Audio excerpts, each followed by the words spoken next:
दोस्तों, अगर आपको अपना ब्लड शुगर कंट्रोल में रखना है, आपको अपना डायबिटीज नियंत्रण में रखना बहुत ज़्यादा मुश्किल हो रही है, कंट्रोल में शुगर नहीं आ रहा है, तो आज मैं आपको एक प्राकृतिक, प्रभावकारी और आसानी से प्राप्त होने वाला समाधान बताऊंगा जो कि आपके शुगर के स्तर को कंट्रोल करने में बहुत ज़्यादा मदद करेगा। ये चीज़ कोई औषधि नहीं है और ना ही कोई महंगा सप्लीमेंट है। ये एक प्राकृतिक अल्टरनेटिव है जो कि ना सिर्फ सदियों से आयुर्वेद में इस्तेमाल हो रहा है, बल्कि अब विज्ञान भी इसको सपोर्ट करती है।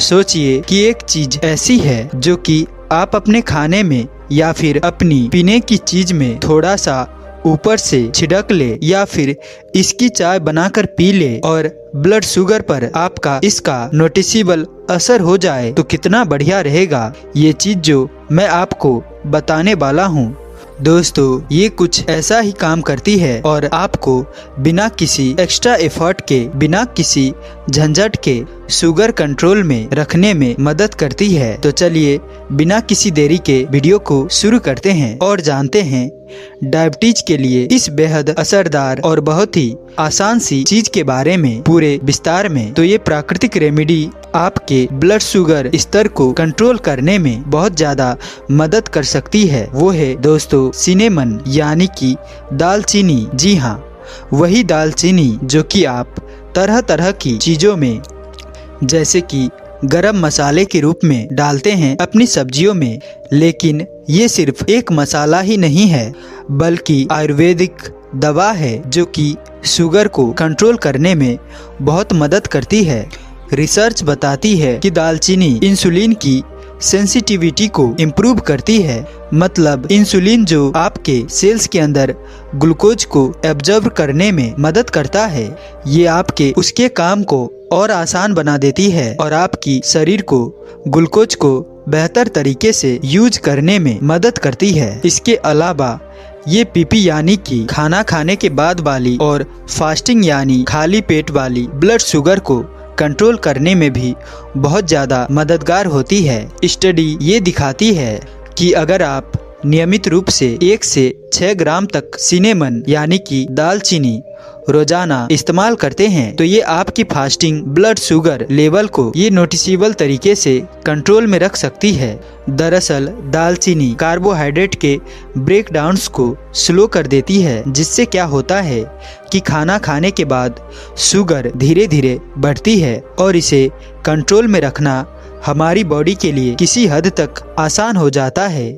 सिर्फ इतना ही नहीं, दालचीनी के अंदर कुछ ऐसे एंटीऑक्सीडेंट भी होते हैं जो कि डायबिटीज के कॉम्प्लिकेशंस को और हाई ब्लड शुगर की वजह से हमारी बॉडी के ऊपर पड़ने वाले बुरे असरात को रोकते हैं और इस तरह के एक छोटी सी चीज आपके ओवरऑल डायबिटीज मैनेजमेंट में एक बहुत ही अहम रोल प्ले करती है, प्रोवाइडेड कि आप इसे सही तरीके से इस्तेमाल करें और कुछ खास बातों का ध्यान भी रखें। तो चलिए पहले समझते हैं कि दालचीनी को हमें किस तरीके से और कितनी मात्रा में इस्तेमाल करना है, और फिर हम कुछ ऐसी सावधानियों के बारे में, कुछ ऐसी प्रिकॉन्शियस के बारे में बात करेंगे जो कि आपको इसे लेते समय जरूर लेनी चाहिए। दोस्तों, दालचीनी को हम लोग अपने खाना पकाने में इसे मसाला के तौर पर आमतौर पर प्रयोग करते ही हैं, लेकिन अगर आप इसे एक दवा के रूप में इस्तेमाल करना चाहते हैं तो उसके लिए आपके पास सबसे जो अच्छा तरीका है वो होता है इसकी चाय बनाकर पीना, इसको उबाल कर पीना। इसके लिए आप एक छोटी छोटी सी स्टिक ले लीजिए या फिर 1/4 चम्मच पाउडर ले लीजिए और 1 कप पानी में इसको आप उबाल करके पी लीजिए। इसको पीने का सबसे अच्छा समय है खाना खाने के तुरंत बाद। इस समय लेने से ये ना सिर्फ शुगर के स्तर को कंट्रोल में रखेगी बल्कि डाइजेशन को भी बढ़ाएगी। और वैसे अगर आपको ये तरीका पसंद नहीं है तो आप इसको अपनी सामान्य दूध वाली या फिर काली चाय में या फिर इवन कॉफी के अंदर डाल के भी पी सकते हैं, या फिर आप चाहे तो इसका पाउडर लेकर थोड़ा सा ओट के ऊपर डालकर या फिर फ्रूट्स के अंदर छिड़क कर आप इस्तेमाल कर सकते हैं, लेकिन ऐसा तब करना है जब आपको इसका पानी पीने में यानी इसकी चाय बनाकर पीने में दिक्कत हो रही हो, पसंद बिल्कुल नहीं हो, वरना इसे उबाल करके पीना इसका सबसे अच्छा तरीका है।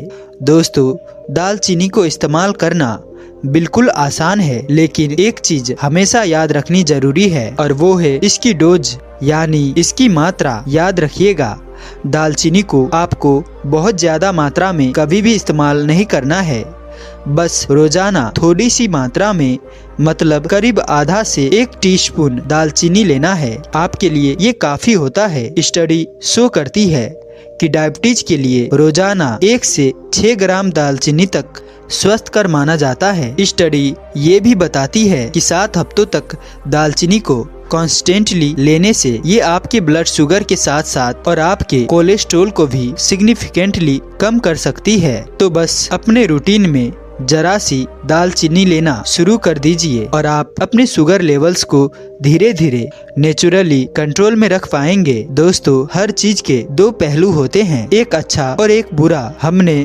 दालचीनी की इतनी सारी तारीफ कर दी है, आइए एक इम्पोर्टेंट बात और समझ लेते हैं, जो कि है सेफ्टी। सबसे पहले तो दालचीनी की वैरायटी देखना आपके लिए बहुत जरूरी है। दालचीनी दरअसल 2 तरह की होती है, एक होती है कैसिया सिनेमन और एक होती है सीलन सिनेमन। कैसिया सिनेमन जो है ये वो दालचीनी है जो कि आमतौर पर हम लोग मार्केट से खरीदते हैं, जो आमतौर पर हम अपना खाना वगैरह में आमतौर पर इस्तेमाल करते हैं। इसमें एक कंपाउंड होता है कुमेर नाम का, जो कि ज्यादा क्वांटिटी में लेने से या ज्यादा लंबे समय तक लेने से आपके लीवर को नुकसान पहुंचा सकता है। वहीं दूसरी वैरायटी होती है सीलन सिनेमन, जो कि ट्रू सिनेमन कहलाती है। ये वो वैरायटी है जो कि श्रीलंका में आमतौर पर पैदा होती है और इसे हम ट्रू सिनेमन यानी असली दालचीनी कहते हैं। ये भी आपको बाजार में आसानी से मिल जाती है, लेकिन ये कंपैरेटिव महंगी होती है और इसको आपको दुकानदार से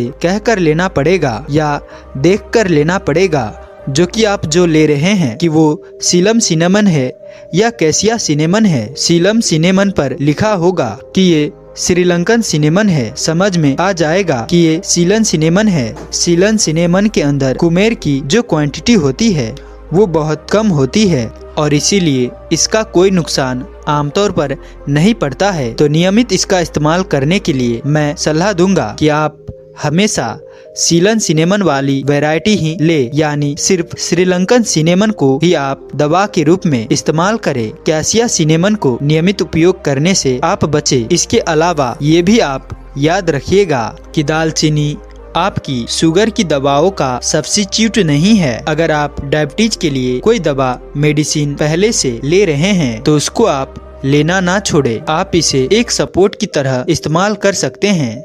जब आपकी डायबिटीज कम हो जाए तो आप डॉक्टर की सलाह अनुसार अपनी दवा छोड़ सकते हैं और इसको दालचीनी को नियमित रूप से इस्तेमाल कर सकते हैं। और एक और बात ध्यान में रखिएगा कि चाहे आप कोई सी भी टाइप की दालचीनी ले रहे हैं, एक बार में 4 महीने से ज्यादा नियमित इस्तेमाल इसको आप नहीं करना है। अगर आप इसे ज्यादा समय तक इस्तेमाल करना चाहते हैं तो 4 महीने के बाद कम से कम 1 महीने का गैप रखिएगा बीच में, तो ये आपके लिए बहुत ही अच्छा रहेगा और आपको पूरी फायदा भी मिलेंगे। और अगर वैसे आपको डायबिटीज है तो आपके लिए दवा से भी ज्यादा जरूरी होता है। दोस्तों, परहेज और सही परहेज के लिए आपको पता होना चाहिए कि आपको क्या खाना है और क्या नहीं खाना है। इसीलिए आपको अपने खाने में ताजा साग सब्जी और फलों को इस्तेमाल करना है और ज्यादा से ज्यादा प्रोटीन वाली और विटामिन वाली चीजें खाना है और कम से कम कार्बोहाइड्रेट, चीनी, मीठा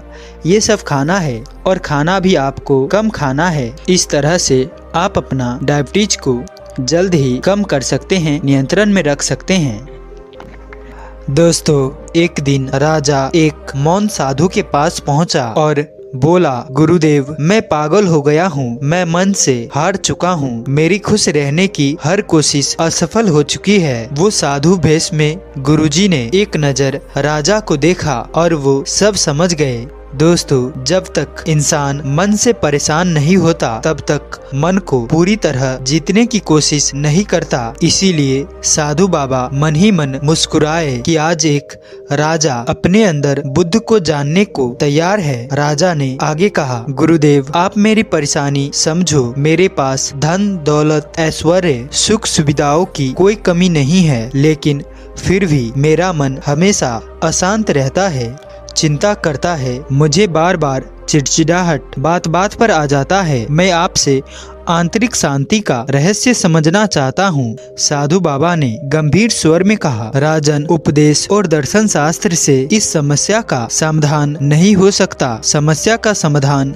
तुम्हारे भीतर ही छिपा है, लेकिन उसे जानने के लिए तुम्हें यहाँ रहकर 15 दिनों तक कुछ प्रयोग करने होंगे। मौन का प्रयोग। साधु बाबा ने कहा, राजन, तुम 15 दिन तक शांत रहोगे, सीमित भोजन करोगे, समय का अनुशासन रखोगे। राजा को अंदर ही अंदर झुंझुलाहट हुई कि ये सबसे क्या होगा, लेकिन अशांत मन को पार करने के लिए राजा ने साधु की बात मान ली और सिर हिलाकर हामी भर दी। पहला दिन, मन का अनियंत्रित शोर। राजा पहले दिन अपनी आदत के विपरीत मौन रहा। कुछ देर बाद उसने पाया कि मन तो पहले से भी ज्यादा बेकाबू और बेचैन हो गया है। वो सोचने लगा, मैं 15 दिन तक कैसे शांत रह पाऊंगा? मैं तो यहाँ सच में पागल हो जाऊंगा। चलो उठकर वापस चलता हूँ। तभी राजा के अंदर से आवाज आई, जीवन भर संशय में रहने से अच्छा है एक बार प्रयोग करके देख लो कि मौन रहने से क्या होता है। पहले दिन किसी तरह मौन रहा, किसी ने नहीं बोला। शाम होते होते राजा को अचानक अजीब सी शांति महसूस हुई। उसने देखा कि उसके मन का शोर कम हो गया है और भीतर गहराई से एक अनूठी शांति महसूस हो रही है। राजा को बहुत देर तक शांति महसूस हुई।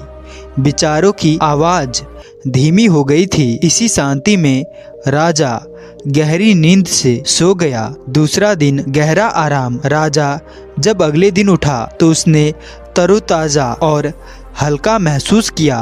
अचानक उसे एहसास हुआ कि कई सालों बाद उसने इतनी गहरी नींद और शांति भरी नींद ली है।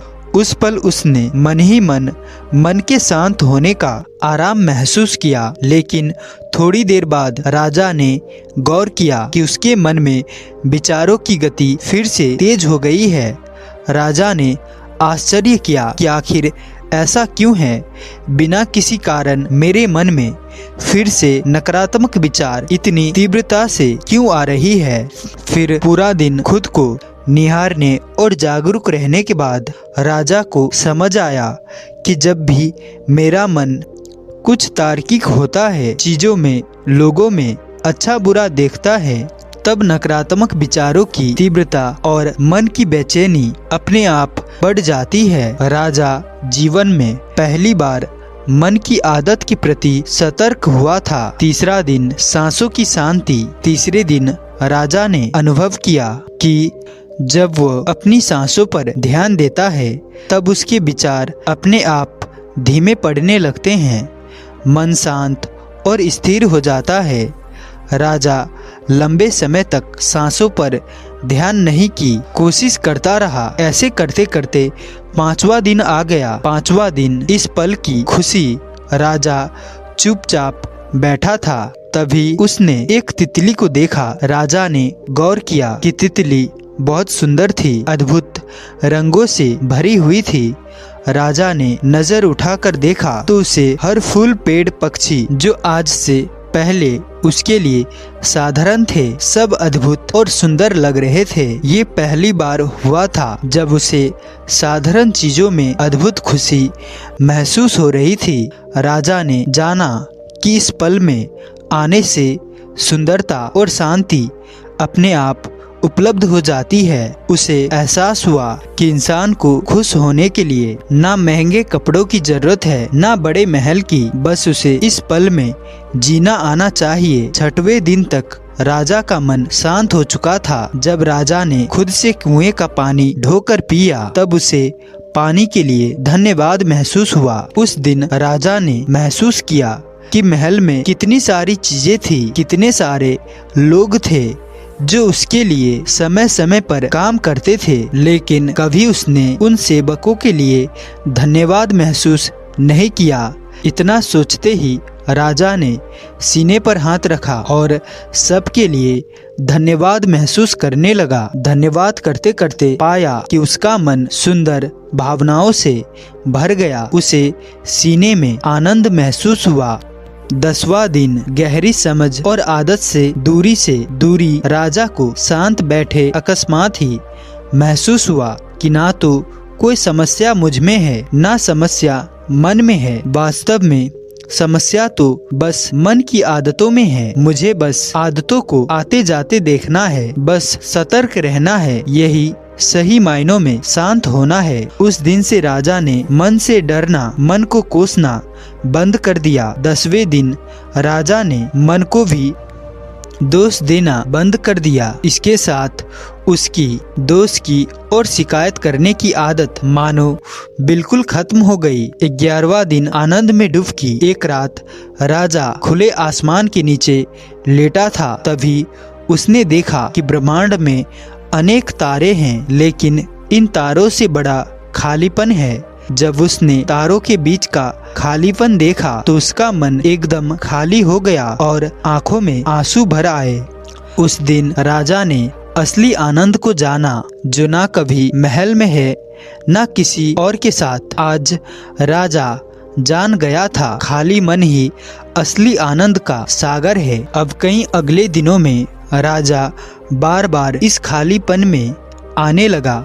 15वां दिन मौन की जीत। आखिरी दिन जब राजा साधु बाबा से मिला तो उसके चेहरे पर बच्चों जैसी मुस्कुराहट थी।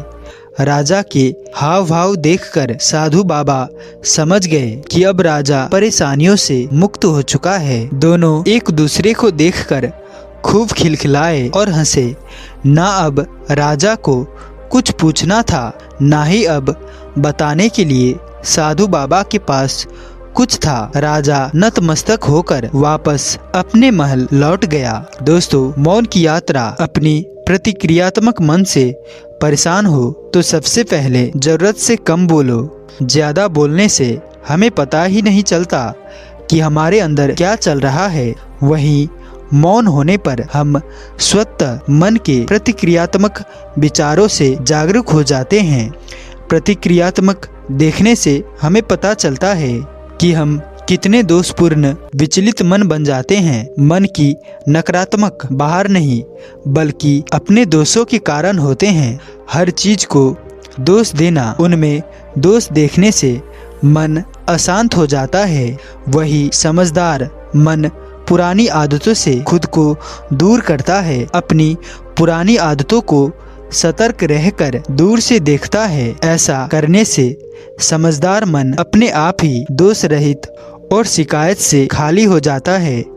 इसका बोझ हल्का हो जाता है और ये खाली मन ही शांत मन है जो वर्तमान में जीता है, इस पल का महत्व समझता है। इसीलिए शांत मन सांसों के द्वारा वर्तमान में रहता है। शांत मन पल पल आनंद से भर जाता है। इसे अपने आप ही छोटी छोटी चीजों में सुंदरता और खुशी मिलती है। फिर शांत मन धन्यवाद से भर जाता है। पल पल सुविचार और सुंदर भावनाओं को हृदय में आकर्षित करता है। शांत मन की स्वाभाविक खुशी और ऊर्जा बढ़ जाती है और शांत मन बच्चों जैसी सरल हो जाता है। दोस्तों, जीवन में मुश्किल आना तय है, इसीलिए इनसे निपटने के लिए हमें ताकतवर बनना होगा, मन को निडर बनाना होगा।